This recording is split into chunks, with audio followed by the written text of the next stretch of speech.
my life, I've been a global traveller, seeking cultures and traditions that are just as vibrant today as in times past.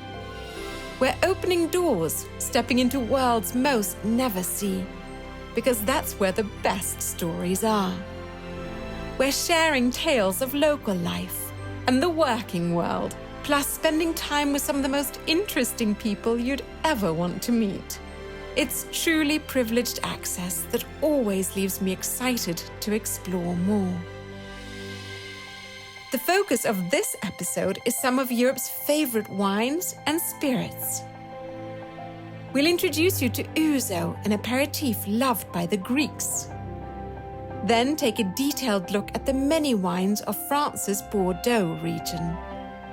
And finally share one of my absolute favourite digestives in Italy.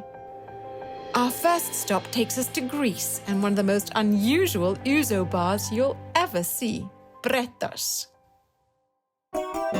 In the heart of Athens' colourful Plaka district lies a tasty treasure. Brettos, the oldest distillery in Greece and second oldest in Europe. What was once an Athenian mansion is now filled to the rafters with homemade spirits. So this very special bar has been here for a long time? Yes, the bar is since 1909, 107 years.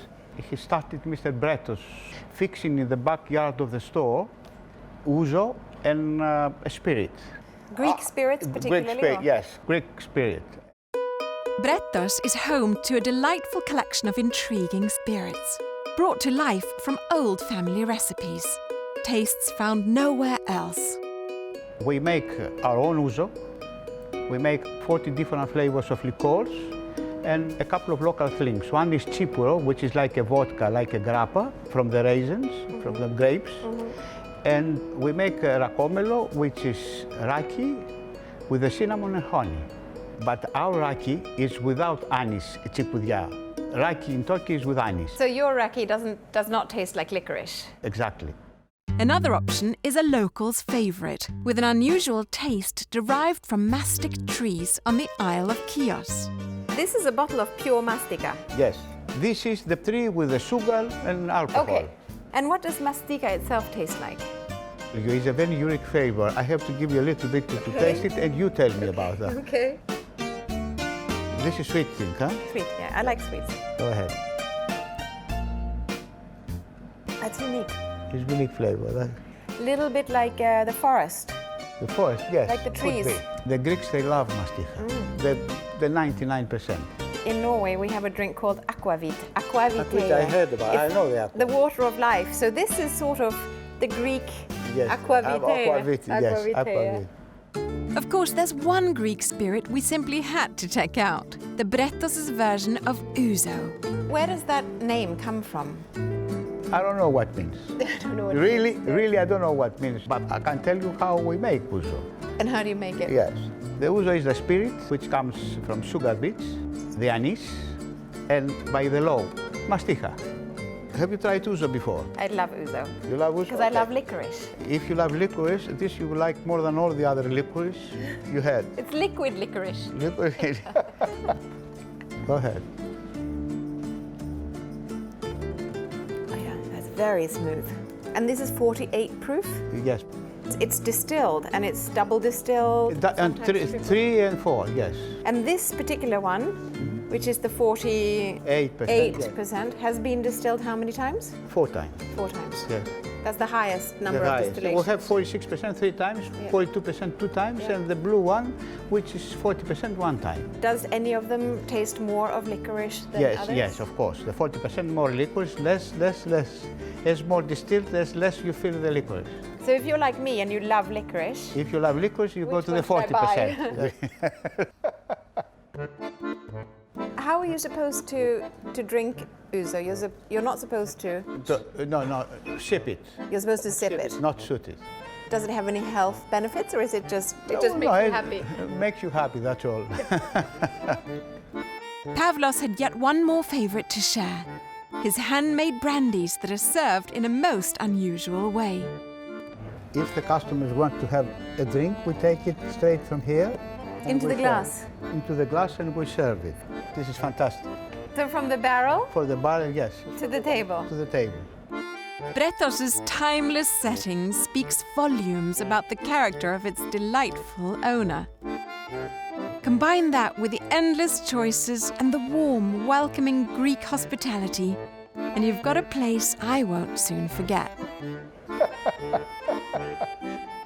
I hope you too will do what I did and explore more of Greek culture for yourself.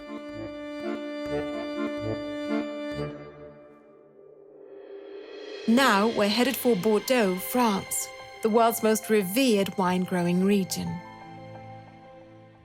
Bordeaux has long been home to iconic names like Medoc, Pomerol, Saint-Emilion, Pauillac, Margaux, Sauternes, and Cognac, all of them located within a short distance of each other.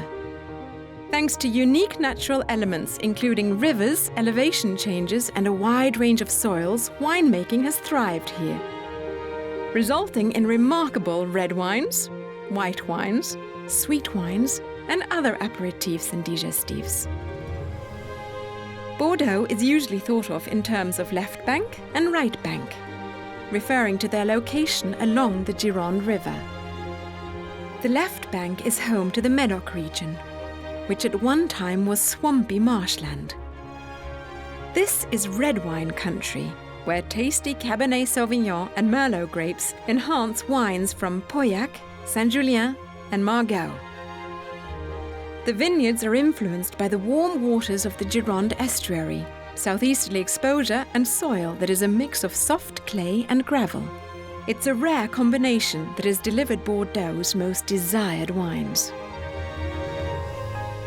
Still on the left bank, but to the south, is the Grave region. Its red wines were sought after long before Medoc existed, and it's said that US President Thomas Jefferson had a special fondness for wine from one of the chateaux here. The Grave region is also home to wonderful white wines, and the much-loved Sauternes and Barsac wines. These intensely sweet white wines are the end result of a phenomenon known as noble rot.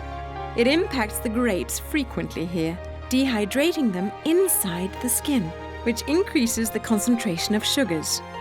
The three main grapes of this area are Sémillon, Sauvignon Blanc, and Muscatel. Between the Garonne and Dordogne rivers is Entre deux mers, which means between two seas.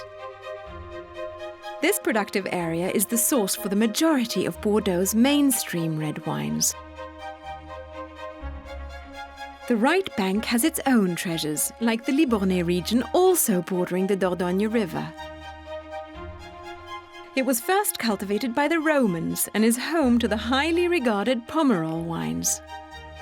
The grapes here are a mix of Merlot and Cabernet Franc, and the soil is influenced by varying degrees of gravel and sand. Just next door is Saint-Emilion, named for the quaint village the vineyards surround. The other notable region includes Bourg and Blaye, situated where the Garonne and Dordogne rivers meet. It's one of the oldest wine-producing areas of Bordeaux. Merlot is the principal grape here, followed by Cabernet Sauvignon, Cabernet Franc, and Malbec. Sauvignon Blanc grapes are also grown here for use in delightful sparkling wines. While another white grape, Ugni Blanc, is transformed into cognac. Bordeaux is a diverse, beautiful region that I find fascinating. A mix of intriguing historical treasures and insights into the art of wine and joie de vivre. Whether you're a wine connoisseur or delving into the topic for the first time, Bordeaux is a destination well worth exploring.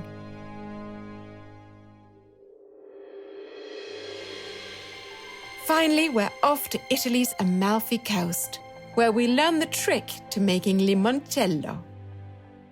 The sun-kissed Amalfi Coast is famous for its iconic landscapes and architecture. But it's also home to another treasure, the rare lemons that grow along these rugged cliffs, most of which are used to make the liqueur limoncello. Limoncello is my very favorite digestif in the world, and now that we're here in Sorrento, the birthplace of limoncello, at this wonderful restaurant Perucchiano with its proprietor Enzo and his fantastic chef Luigi, you're going to show us how very simple it is to make limoncello. It's very simple. I tell you in advance. I don't want to say that our lemons are the best in the world, but it's the truth. In fact, Sorrento lemons often cost twice what a regular lemon would, thanks to the fruit's superior juiciness, high levels of vitamin C, near seedless quality, and its delightfully distinctive fragrance. If you only scratch the skin and you smell, That's the smell of Sorrento. see, the best limoncello is done with the lemon from Sorrento. So you need 7 lemons, 1 liter of alcohol. And it can be any alcohol? The highest you find. 700 grams of sugar So 100 grams of sugar for each lemon. lemon. And 1 liter of water. So now we have to peel the lemon. Only, it's very important, the very first skin of the lemon, only the yellow one. Not the rind, not the white not part. at all. No. Bravo, chef. You've made a lot of limoncello in your life. We put now the skin in the alcohol. So you make an infusion. You infuse the alcohol with right. lemon skin. Can you use vodka?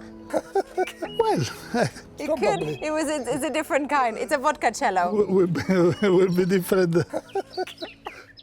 At this point, the concoction is left to set at room temperature. But since everyone in Sorrento has their own family recipe, the time it takes to let nature take its course can vary from 2 days to years. When it's ready, the infusion, we take off the skin, we filter. To make sure it's clean. It's clean, you know. And then we boil the water, 1 liter of water with 700 grams of sugar in the pot. Boil it for a long time or just until Just the sugar when melts? it boil and, you turn the water till the sugar melts, sugar syrup. Then you wait till it's cold, you filter. You filter that as well. And why do you filter that? Because you can always get little sugar, which is not, because it's a lot, 700 gram for 1 liter of water. It can always stay a little deposit. Lumpy. See. We mix then the syrup, the alcohol, and the limoncello, it's done. That's it. And then you just transfer it to... Ready to drink. That's it? So That's it. basically you can make limoncello in 2 days. 2 days, see. Join us again here on Viking.TV as we open more doors around the world on our quest to explore the planet's most fascinating cultures and delightful traditions.